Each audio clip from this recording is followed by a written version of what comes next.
साथ रह रहे हैं। अनेक प्रकार के पुत्र हैं, पौत्र हैं, सारा परिवार भरा पूरा है, बड़े आनंद से रहते हैं, खूब सुमति है। भगवान अपने बालकों को बुलाते हैं, सभा करते हैं, बैठाते हैं और उनसे अनेक छोटी छोटी कहानियां कहते हैं। अनेक महापुरुषों के चरित्र बताते हैं कि देखो बेटा, कभी किसी संत महात्मा को दुखी मत करना, कभी किसी ब्राह्मण का जो तुम्हारा पूज्य है उसका धन अपहरण करने की मत सोचना, किसी ऋषि मुनि का अपमान मत करना, कोई शरण में आया है तो उसका त्याग भी मत करना। अनेक प्रकार की शिक्षा भगवान देते रहते थे, लेकिन मुंहजबानी शिक्षा देने से तो बच्चे मानते नहीं हैं। आज भगवान ने विचार किया कि इनको थोड़ा हम दृश्य दिखा ही दें और उस दृश्य के माध्यम से समझाएंगे तो बच्चे जल्दी समझ जाएंगे। आज भगवान ने अपने समस्त पुत्र पौत्र प्रपौत्र जो भी थे सबको साथ में लिया और जंगल की ओर घूमने के लिए चल दिए हैं। सुंदर सुंदर वनस्पतियां हैं, पेड़ पौधे हैं, जीव जंतु हैं, सबके साथ सारे बालक खेल रहे हैं और द्वारकाधीश भगवान भी वन विहार कर रहे हैं। वन विहार करते करते करते करते कुछ बालक भगवान के समीप दौड़े दौड़े आए और बोले, महाराज महाराज पिताश्री। कुछ बच्चों ने कहा दादा श्री, कुछ ने कहा बाबा श्री। और क्या हुआ? भगवान ने कहा क्या बात है? बच्चों ने कहा कि जो बड़ा सा कुआं बगल में है उस कुएं में मैंने देखा है कि एक बहुत बड़ा जंतु कोई पड़ा हुआ है। भगवान ने कहा अच्छा चलो देखते हैं। बच्चों के साथ गोविंद गए हैं, अंदर दृष्टि डाली तो देखा एक गिरगिट पड़ा हुआ है, जिसको क्रिकलास कहते हैं, वह गिरगिट पड़ा हुआ है। भगवान ने देखा कि बेचारा बहुत दिन से लगता है पड़ा है सूखे कुएं में, इसको उद्धार करना चाहिए, इसका उद्धार करना चाहिए। बच्चों की सहायता से रस्सी वस्सी बांध करके उस विशाल गिरगिट को कुएं से निकाला है भगवान ने, और निकाल करके चरणों का स्पर्श कराया और चरण स्पर्श होते ही वह सुंदर राजा के स्वरूप में प्रकट हो गया। बोलो श्री द्वारकाधीश भगवान की जय हो। सुंदर राजा के रूप में प्रकट हुआ। भगवान ने कहा भैया आप कौन हो?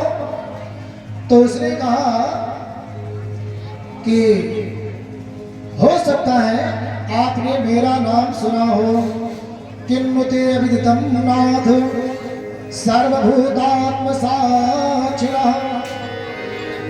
सर्वभूत साक्षी संसार में रहने वाले गोविंद, क्या आपने मेरा नाम नहीं सुना?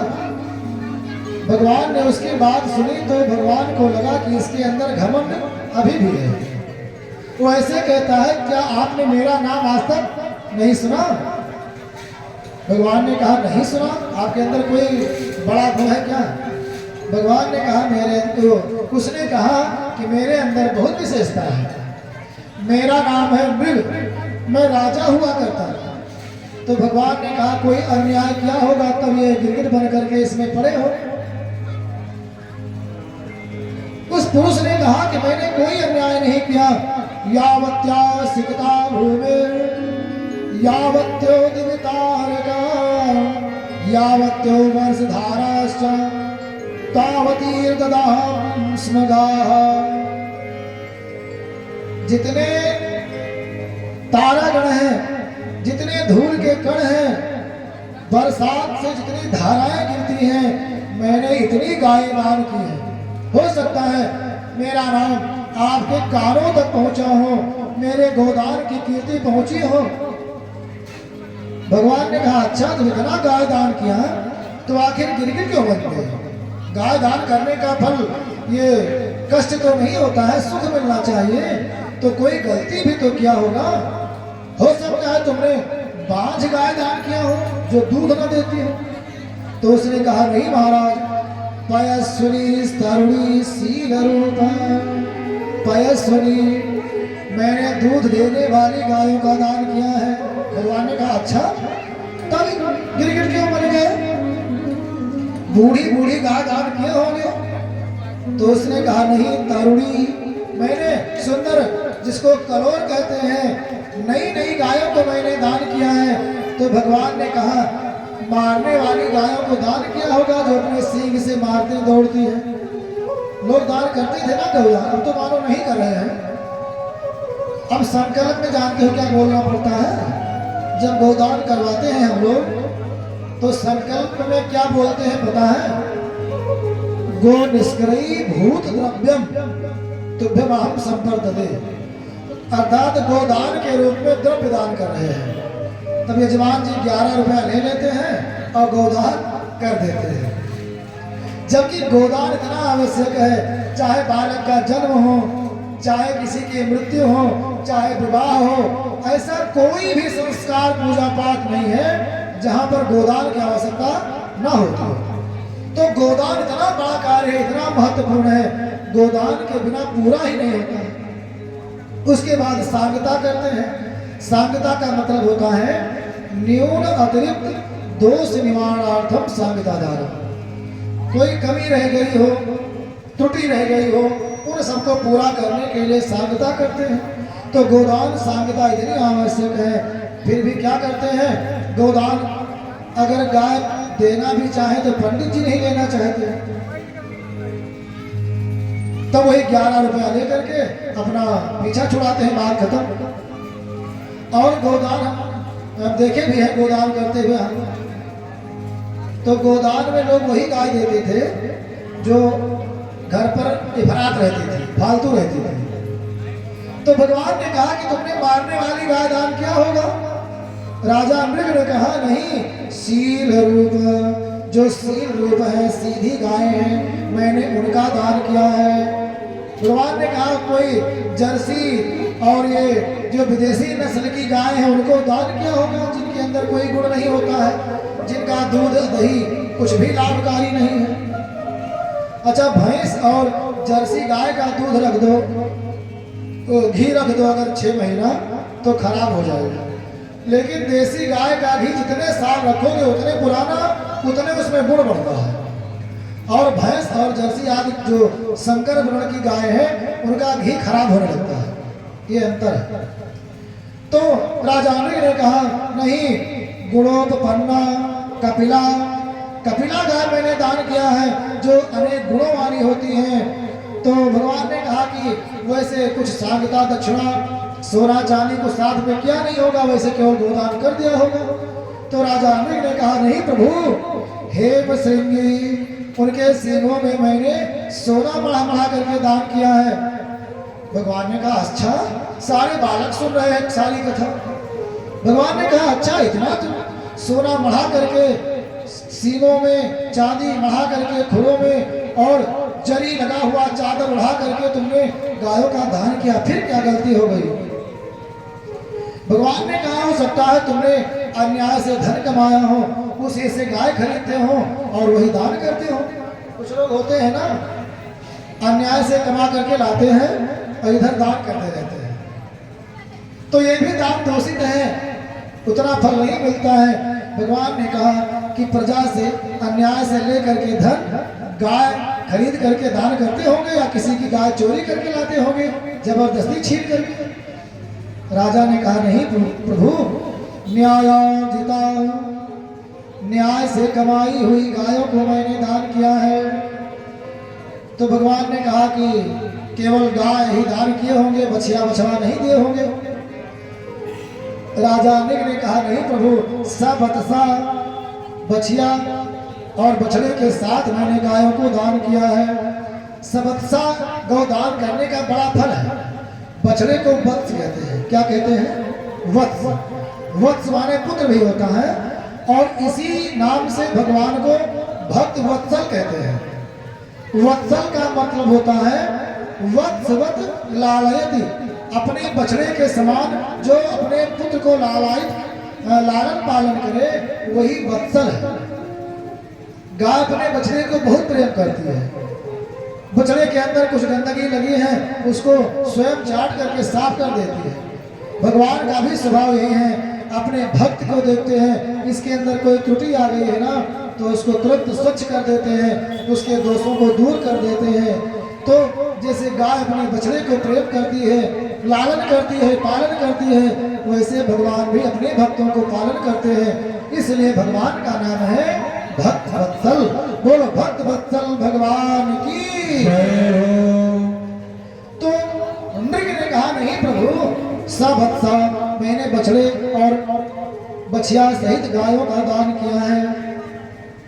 दुकूल माला भरना ददा, सुंदर कंबल उड़ा करके दक्षिणा के साथ गायों को दान किया है। भगवान ने कहा बड़ी अच्छी बात है, लेकिन फिर क्या गलती हो गई? तब राजा ने कहते हैं, और भगवान ने कहा बच्चों तुम इनकी बात को सुन लो। नृग ने कहा कि हे प्रभु, मैं गायों को नित्य दान करता था। एक दिन दान करते करते बहुत गायों को मैंने दान कर दिया। एक ब्राह्मण देवता गाय ले गए, गाय उनके हाथ से छूट करके फिर मेरी गौशाला में आ गई और मैंने उसी गाय को दूसरे ब्राह्मण को दोबारा दान कर दिया। अब ये ब्राह्मण गाय लेकर के जा रहे थे और वो वाले ब्राह्मण अपनी गाय को खोजते खोजते आ रहे थे। रास्ते में दोनों की मुलाकात हो गई। उसने कहा मेरी गाय, इसने कहा मेरी गाय, दोनों का हुआ झगड़ा। झगड़ा पहुंचा मेरे पास, मैं कोई निर्णय नहीं कर पाया। मेरे मुख से निकल गया कि तुमको भी मैंने ही दिया था, दूसरी गाय ले लो। ब्राह्मण देवता नाराज हो गए, जिनकी गाय हाथ से छूट करके आई थी, उन्होंने शाप दे दिया कि तुम गिरगिट की तरह केवल सिर हिलाते हो, कोई निर्णय नहीं ले पाते हो, इसलिए मैं तुम्हें शाप देता हूं, गिरगिट बन करके सूखे कुएं में तुम पड़े रहो। अच्छा, ऋषि महात्मा लोग कहते हैं ना कि ये महात्मा लोग तुरंत शाप ही दे देते थे। ये महात्मा लोग संत कोई अज्ञानी नहीं होते थे कि हवा में शाप देते थे। इनके शाप में अनुग्रह होता था, भगवान की इच्छा होती थी, तब इनके मुख से शाप निकलता था। लोग कहते हैं दुर्वासा ऋषि तुरंत शाप दे देते थे। वे भविष्य देख लेते थे कि इनका कल्याण कैसे होगा, तो उस कल्याण की इच्छा से तब वे उनको श्राप देते थे। आज ब्राह्मणों ने सोचा कि इसके अंदर अभिमान आ गया है और घमंड रहेगा तो सारे गोदान के फल निष्फल हो जाएंगे, इसलिए इसको दंड देना आवश्यक है। इसलिए ब्राह्मणों ने शाप दे दिया, जाकर के गिरगिट हो गए। हे भगवान, हे द्वारकाधीश, मैं तब से यहाँ गिरगिट बना पड़ा हुआ हूँ और आपके द्वारा आज मेरी मुक्ति हुई है, इसलिए मैं धन्य हो गया। बारंबार प्रणाम किया है और प्रणाम करके अपने लोक हो गया है। भगवान के चरणों की जो धूली है ना, बड़ी ही पावन है। हमें भगवान के चरणों की धूली तो मिल नहीं पाती है, तो क्या करें? हमें भगवान के भक्तों के चरण की धूल लेना चाहिए। जो भगवान के भक्त हैं, संत महात्मा है, पुरोहित है, आचार्य है, भगवान कहते हैं आचार्य माम बिजानीयात्। जो आचार्य होते हैं, पुरोहित होते हैं,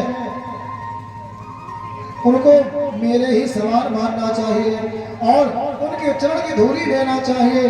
उनके चरण का, उनके कभी पैरों को धो। अगर पंडित पुरोहित की बात छोड़ दीजिए, अपने बहन बहनोई का भी अगर चरण धो कभी ना, तो कभी भी नाली या चौकी पर मत धोना। एक बर्तन लाओ, उसमें चरणों को धुलिए, धुल करके और उनको जो है घर में छींटिए या कहीं स्वच्छ स्थान पर उनको गिरा दीजिए, नाली में न जाने पावे। वो चरणोदक होता है ब्राह्मणों का। इसलिए ये ध्यान देना चाहिए और प्रयास करना चाहिए कि प्रतिदिन मुझे यह अवसर प्राप्त होता है। जब भी अवसर मिल जाए, कोई ब्राह्मण दरवाजे पर आवे तो उनके चरणों को धोने का अवसर मत चूकिए। कुछ गांव में अभी ये चलन है कि बहन बहनोइयों के आने पर, ब्राह्मण पुरोहित के आने पर लोग चरण धोते हैं, और कुछ जगह तो फैशन हो गया, कहते हैं जूता मोजा पहने हैं तो क्या निकालें, और वो भी कहते हैं रहने दो, जैसे एक बार कहा रहने दो तैसे मान जाते, नहीं धोते। ठंडी हो तो गर्म पानी करो, चरणों को धुलो, पोंछो, उनका जूता मोजा फिर पहना दीजिए। आलस मत करो, यह अवसर प्राप्त करना चाहिए, क्योंकि भगवान को पा नहीं सकते हो भी, तो भगवान के पाने का यह साधन है, इन साधनों को मत चूकिए। बोलो श्री द्वारकाधीश भगवान की जय हो। श्री भगवान राम जी जब पहुंचे हैं अपने गुरु श्री विश्वामित्र के साथ में, तो देखा एक सूना सूना सा आश्रम है। भगवान ने पूछा, ये तो लगता है कभी हरा भरा हुआ करता था, आज इसमें कुछ जीव जंतु तो नहीं, ना कोई जीव है ना कोई जंतु है, यहाँ तक कि चींटी भी इस आश्रम में नहीं टहल रही है, बात क्या है? श्री विश्वामित्र ने सारी कहानी बताई। बोले एक देवी थी, नाम था अहिल्या। अहिल्या का मतलब होता है आहनि लियते। आह माने होता है दिन, जो दिन में भी धूप में भी लीन हो जाए, धूप में दिखाई ना पड़े, इतनी सुंदर थी, इसलिए उसका नाम पड़ा था अहिल्या। तो अहिल्या एक देवी थी, ब्रह्मा जी की पुत्री है। ब्रह्मा जी की बुद्धि ही मानी गई है अहिल्या देवी। ब्रह्मा जी ने सोचा बड़ी सुंदरी कन्या है, किशोरावस्था है, अपने पास में रख नहीं सकता तो किसके पास छोड़ दिए। ब्रह्मा जी को ध्यान आया कि मेरे पुत्र श्री गौतम जी हैं, तो उन्हीं के पास इसको धरोहर के रूप में, न्यास के रूप में रख देते हैं। गौतम जी के आश्रम में 10 साल के लिए रख दिया। युवती कन्या है, 10 साल के लिए गौतम जी के यहाँ रखा। 10 साल बाद ब्रह्मा जी आए और श्री गौतम जी ने वैसे सौंप दिया। ब्रह्मा जी ने बड़ा आश्चर्य किया कि इतनी सुंदरी दिव्य युवती आश्रम में 10 वर्ष रही और गौतम महाराज ने उसका स्पर्श तक नहीं किया। विवाह की चिंता हुई तो विचार आया कि गौतम जैसा महात्मा और कहाँ मिलेगा, तो इसलिए गौतम जी को ही समर्पित कर दिया। देवराज इंद्र भी ब्रह्मा जी के पास आए थे कि मेरे साथ विवाह कर दो। देवराज इंद्र को देखा ब्रह्मा जी ने कि ये भोगी है और वे जो अहिल्या है ये योगी के लायक है, तो इंद्र को दिया नहीं, दे दिया योगी को। तो देवराज इंद्र रहते थे नाराज, तो उन्होंने छल कपट करके और इसका पतिव्रत भंग किया। पति का शाप लगा है। श्री वाल्मीकि रामायण में वाल्मीकि जी ने अहिल्या जी को दोषी ठहराया, और दोषी होने का प्रमाण ये भी है जो मैंने अभी कहा कि संत महात्मा कभी हवा में या अनजाने में श्राप नहीं देते हैं। अगर अहिल्या निर्दोष होती ना तो गौतम महाराज श्राप नहीं देते, क्योंकि महात्मा लोग त्रिकालदर्शी होते हैं, सारी बातें जानते हैं। अहिल्या को ऐसा लगा कि देवराज इंद्र मेरे पास आए हैं अपने को धन्य मान करके, और पति के साथ वंचना कर दिया, ठगी कर दिया, तो इसलिए गौतम जी ने शाप दे दिया, जाकर पत्थर हो जाओ। भगवान ने कहा कि हे राम, गौतम नारी साप बस उपल दे धरी धीर, चरण कमल रज चाहती, कृपा करो रघुवीर। हे रघुवीर, ये चरणों की धूल चाहती है, और अगर आपके चरणों की धूल मिल जाए तो इसका कल्याण हो जाएगा, पति को प्राप्त हो जाएगी। भगवान ने कहा कि मैं क्षत्रिय कुल में आया हूँ, ये ब्राह्मण की पत्नी है, इसको अपने चरणों को कैसे स्पर्श कराऊं। श्री वाल्मीकि जी ने तो इतना लिखा है कि पाँवों की हवा लग गई है और वो स्त्री के रूप में प्रकट हो गई है। गोस्वामी जी कहते हैं कि चरण कमल रज चाहत,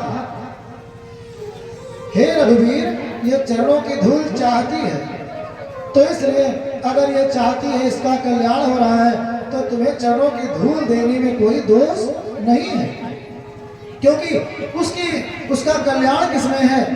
देखो कहीं कहीं पर ना काम नहीं देखना चाहिए, कार्य ना देख करके कार्य का उद्देश्य देखना चाहिए। इस कार्य का उद्देश्य क्या है? अगर उद्देश्य पवित्र है तो वो कार्य खराब नहीं है, अगर कार्य का उद्देश्य गलत है तो कार्य भी खराब है। जैसे एक छुरी डॉक्टर रखते हैं, एक छुरी डाकू चोर रखते हैं, तो दोनों छुरी रखते हैं, दोनों चीरते फाड़ते हैं, लेकिन चिकित्सक का, डॉक्टर का उद्देश्य है रोग का नाश करना, और डाकू चोर का उद्देश्य है जीवन का नाश करना। तो इसलिए डॉक्टर जो चीर फाड़ करता है उसका उद्देश्य है जीवन बचाना, लेकिन जो चोर डाकू हत्यारे चीर फाड़ करते हैं उनका उद्देश्य है जीवन लेना। इसलिए कभी कभी कार्य महत्वपूर्ण नहीं होते हैं, कार्य का उद्देश्य क्या है, लक्ष्य क्या है, यह महत्वपूर्ण होता है। इसलिए हे रघुवीर, तुम चरणों की धूल दे सकते हो। और भगवान ने अपने चरणों को स्पर्श कराया है, सुंदर स्त्री बन करके प्रकट हो रही है। बोलो श्री राघवेंद्र सरकार की। पर सत पग पावन शोक न सावरी, प्रगट भई तप पुंज से, देखत रघुनायक जन सुखदायक, सन्मुख हुई कर जोरी रही, अति प्रेम अधीरा पुलक शरीरा, मुख नहीं आवई बचन कही, अति से बड़ भागी चरण मिलागी, जुगल नयन जलधार बही। देवी अहिल्या का उद्धार हुआ। परसत पग पावन शोक न सावन, भगवान का चरण स्पर्श समस्त प्रकार के शोकों का, दुखों का, कष्टों का नाश करने वाला है। तो ये जो चरण है आज मृग को स्पर्श हुआ है, और यही चरण रामावतार में देवी अहिल्या को स्पर्श हुआ था। तो भगवान के चरणों का अगर स्मरण मात्र प्राप्त हो जाए तो कल्याण ही कल्याण है। धीरज मन कीन्हा प्रभु का चीन्हा, रघुपति कृपा भगति पाई, अति निर्मल वाणी स्तुति ठाने, ज्ञान गम्य जय रघुराई। अस प्रभु दीना बंधु हरि, कारण रहित दयाल, तुलसीदास सठ ताहि भज, छाड़ कपट जंजाल। ऐसे दीन दयाल हैं, जिस स्त्री ने अपने पति के साथ कपट किया था उसको भी भगवान ने आज पावन कर दिया। तो ऐसे दीन दयाल और कौन है, इसलिए सारे छल कपट त्याग करके उनकी शरण ग्रहण करो और अपने कल्याण को प्राप्त करो। भगवान का स्वभाव बड़ा सुंदर है। सकुचीले शर्मीले सरसीले गर्भीले से, रूप के रसीले कजरीले हठीले हैं। आली क्या कहूँ स्वभाव नंदलाल के, नैना तिरछीले बरछीले गसीले और फसीले हैं। ऐसे द्वारकाधीश का स्वभाव है। उनकी भक्ति करने के लिए कोई योग्यता भी नहीं चाहिए। कहते हैं कि अगर भक्ति हाथ पैर से होती तो जो लूला है लंगड़ा है वह भगवान की भक्ति नहीं कर पाए। अगर भक्ति नेत्रों से होती तो सूरदास जैसे भक्त भगवान की भक्ति नहीं कर पाते। अगर भक्ति भाषा से होती, ज्ञान से होती, तो गजराज जैसा एक जंतु जो है पशु, यह भी भगवान की भक्ति नहीं कर पाता। और कहते हैं कि अगर भगवान की भक्ति धन से होती तो अनेक संत महात्मा बैरागी अमलात्मा विमलात्मा है, उनके द्वारा भगवान की भक्ति कभी ना हो पाती। भक्ति तो केवल भाव से होती है। केवल भगवान को भाव चाहिए, कुछ योग्यता की आवश्यकता नहीं है। जो धनवान होते हैं ना, भागवत जी में कहा गया है कि धनवानों में 3 दोष होता है। एक दोष है धन, दूसरा दोष है धन का घमंड, और तीसरा दोष है धन की इच्छा। 3 दोष होते हैं। लेकिन जो निर्धन लोग हैं उनमें दो दोष नहीं होते हैं। पहले वाले 2 अवगुण नहीं होते हैं। धन है नहीं, धन एक दोष है तो धन का दोष नहीं है, और धन का घमंड नहीं है तो 2 अवगुण नहीं है। 2 प्रकार के दोष है नहीं, केवल एक दोष है धन की इच्छा। संतों का संग हो जाए और धन की इच्छा समाप्त हो जाए तो धनवान की अपेक्षा निर्धन का कल्याण जल्दी हो जाता है। बोलो श्री द्वारकाधीश भगवान की। इसलिए अगर धन नहीं है तो कभी भी व्याकुल मत होना। भगवान का स्वभाव है, भगवान दीनों को प्रेम करते हैं। तुम्हारी परम प्रिय खिन्न, भगवान को खिन्न अर्थात जो दुखी जन है वे अत्यंत प्रिय है। हरि सो ठाकुर और न जन को, हरि सो ठाकुर और न जन को, हरि सो ठाकुर और न जन को। जय जय विधि सेवक सुख पावे, जय जय विधि सेवक सुख पावे, तेहि विधि राखहु मन को, हरि सो ठाकुर और न जन को, हरि सो ठाकुर और न जन, हरि सो ठाकुर और न जन।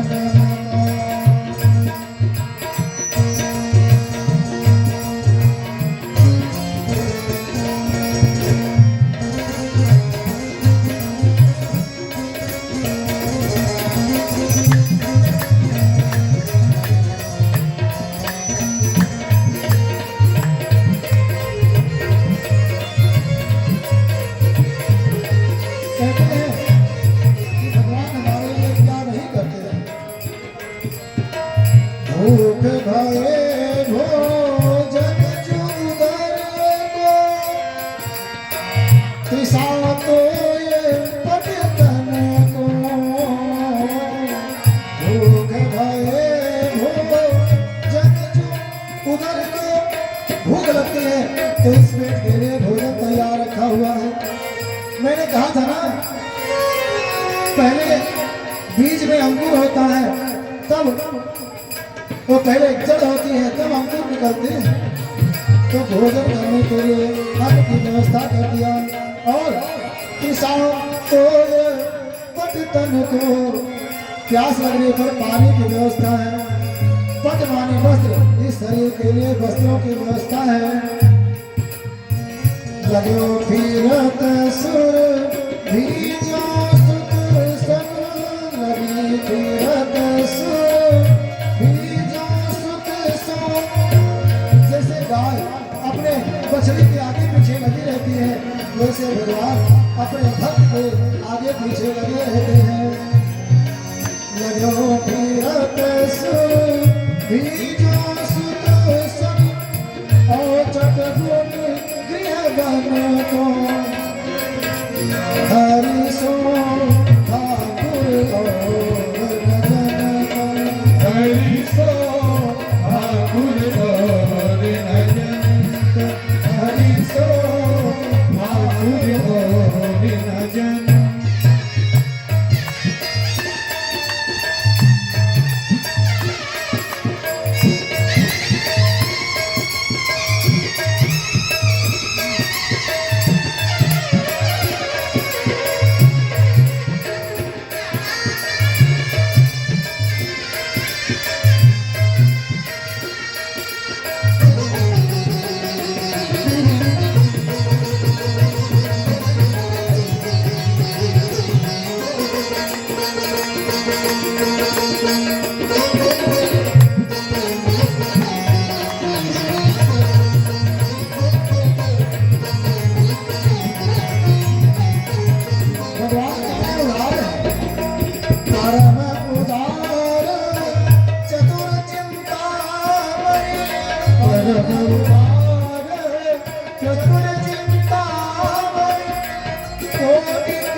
भगवान चिंतामणि है।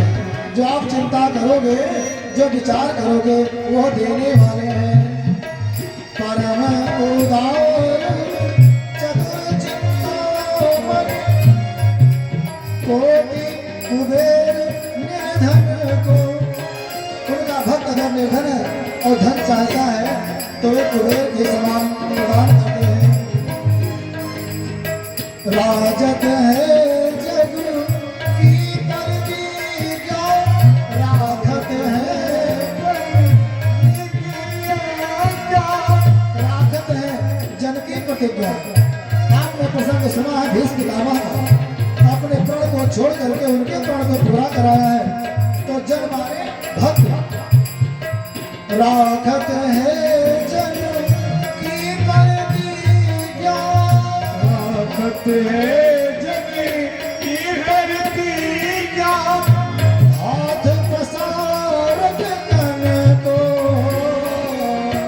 हरि सो ठाकुर और भजन, हरि सो ठाकुर और भजन, हरि सो ठाकुर और भजन।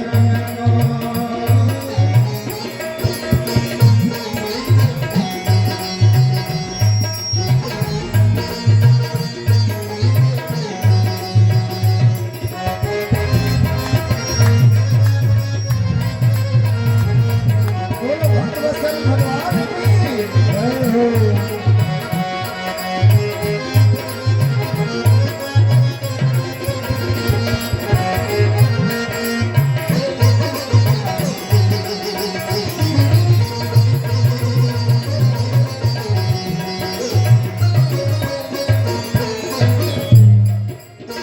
संकट करे तुरंत उठी धावे, संकट करे तुरंत उठ धावे, जब ग्राह को भगवान की आवश्यकता पड़ी, केवल स्मरण किया भगवान चौड़ गए।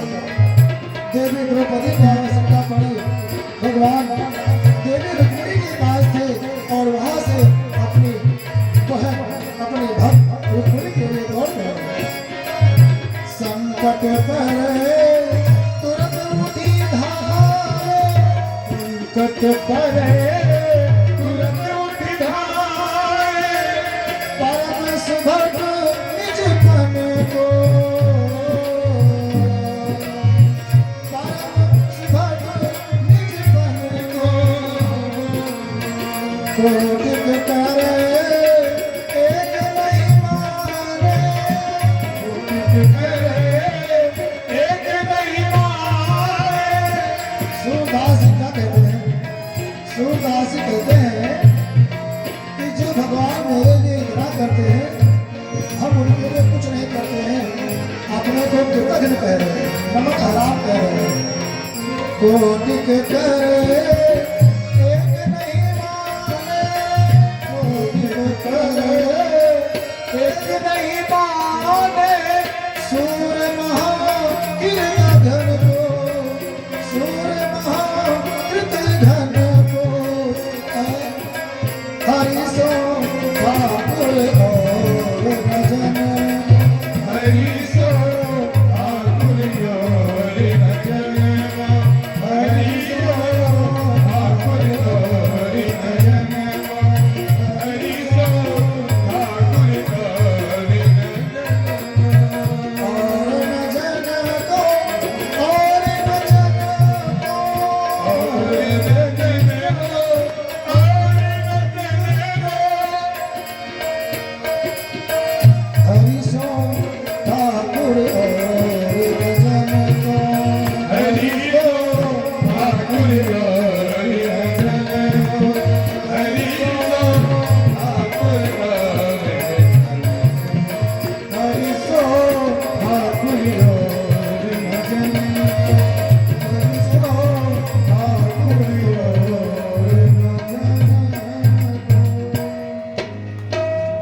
कुछ भजन इतनी मधुर है ना, इतना भाव सुंदर है कि गा तो नहीं पाते, लेकिन विराग है मन नहीं मानता है। और श्री सूरदास जी का जो भाव है वो तो लगता है साक्षात भगवान को प्रकट ही कर देगा। उन्होंने अपना अनुभव कहा, क्योंकि सूरदास है, कुरूप है, किसी माया मोह से चक्कर तो है नहीं, केवल भगवान से मतलब है। तो अपने मन का सारा अनुभव कहते हैं। हम लोगों के पास 20 बवाल है। भगवान का अगर ध्यान करना भी चाहे तब तक पता लगा कि लड़के को फीस देना है, पता लगा पानी बरसात हो रही है, पता लगा जानवर खेत में आ गए हैं, या ईर्ष्या द्वेष काम क्रोध मतलब कुछ ना कुछ बीच में आ जाता है। लेकिन सूरदास जी का भाव बड़ा पवित्र है। श्री भगवान ने आज विचार किया है कि मेरे ब्रजवासी कैसे रहते हो। आज याद आ गई भगवान को। भगवान ने बलदाऊ भैया से कहा कि तुम ही चले जाओ, बहुत दिन हो गया, कोई समाचार नहीं मिला है। तो बलभद्र कुरुश्रेष्ठ भगवान रथमा स्थिता सुहृद विदुच्छुत्कंठा प्रयो नंद गोकुलम। सुहृद दिदृक्षु, दिदृक्षु माने देखने की इच्छा से उनका हाल चाल लेने के लिए श्री बलदाऊ भैया प्रयो नंद गोकुलम, नंद बाबा के गोकुल को गए हैं। भगवान का रथ ले गए। गोपियों ने देखा गोविंद का रथ आया, कन्हैया का रथ आया है। समीप पहुंची, देखा बलदाऊ भैया है। हर्ष तो अत्यंत प्राप्त हुआ।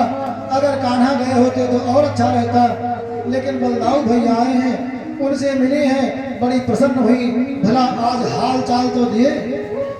परसों की कहकर गए थे, बरसों बीत गए और आज तक कोई हाल चाल लेने का अवसर नहीं मिला। बलदाऊ भैया से समस्त गोपियां मिली हैं। गोप्यो हसंत्या पप्रच्छु राम संदर्शनादृत कच्चिदास्ते सुखम कृष्ण पुरस्त्री जन वल्लभा। गोपियां कहती हैं कि हे भैया ये बताओ, हे बलदाऊ भैया ये बताओ मेरे गोविंद कैसे हैं? क्या वे अपने लोगों के साथ सकुशल रह रहे हैं? उन्हें कोई कष्ट तो नहीं है? गोपियों ने ये नहीं कहा, कोई व्यंग नहीं कसा हुआ। जो प्रेमी होते हैं ना, वो ये चाहते हैं कि मेरा प्रेमी सुखी रहे, कैसे भी सुखी रहे, उसके लिए चाहे हमें कष्ट ही क्यों ना झेलना पड़े।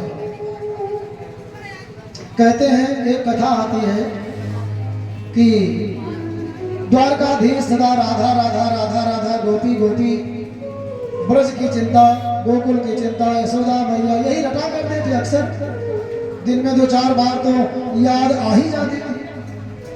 तो कहते हैं कि सत्यभामा जी को लगा कि क्या ये गोपियां हमसे ज्यादा सुंदरी है।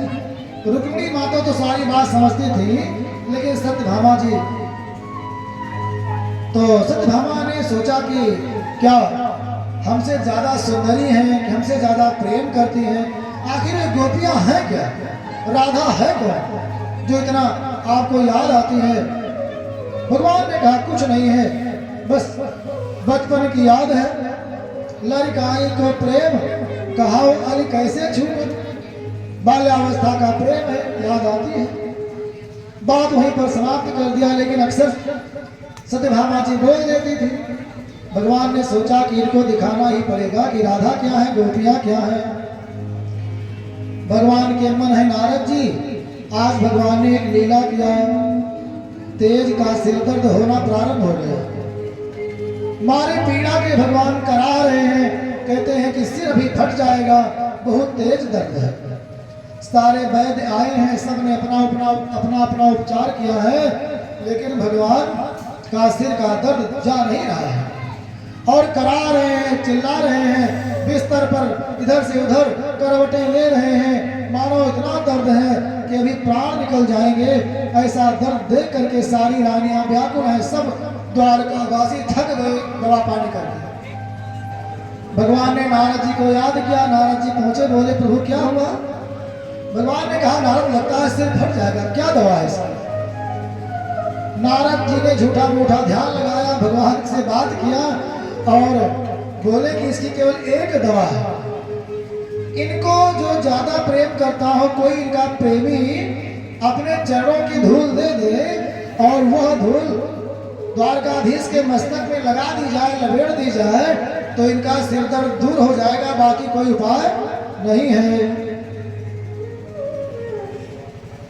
नारद जी ने कहा कि रुक्मिणी क्यों नहीं तो अपने चरणों का धूल दे देती हो, तुम तो प्रेम करती हो ना। देवी रुक्मिणी ने कहा अरे राम राम, मेरे पति हैं, स्वामी हैं, मेरे चरणों की धूल अगर इनके मस्तक में लग गई तो मुझे क्या होगा, मेरी कौन सी दुर्गति होगी। सत्यभामा की ओर देखा, सत्यभामा ने यही कहा कि मुझे नरक जाना है।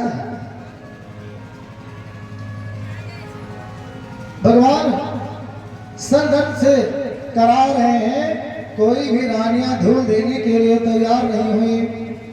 भैया एक यहाँ लगा दीजिए, कोई लाठी वाठी बीच में, ठीक है।